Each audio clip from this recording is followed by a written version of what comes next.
മണമില്ല, മധുവില്ല, പൂജക്കെടുക്കില്ല, താനേ വളർന്നൊരു കാട്ടുപൂവാണു ഞാൻ. വിടരും മുമ്പേ പൊഴിയുന്ന ഇതളുള്ള പൂജക്കെടുക്കാത്ത കാട്ടുപൂവാണു ഞാൻ.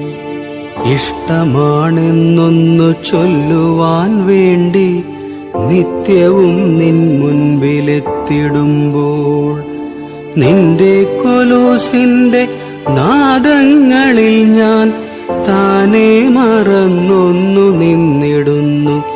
ഒന്നും പറയാതെ അറിയാതെ പോയിടുന്നു. ഇഷ്ടമല്ലെന്നൊരു വാക്കു നീ ചൊല്ലിയാൽ വ്യർത്ഥമായി പോകുമെൻ ജീവിതം.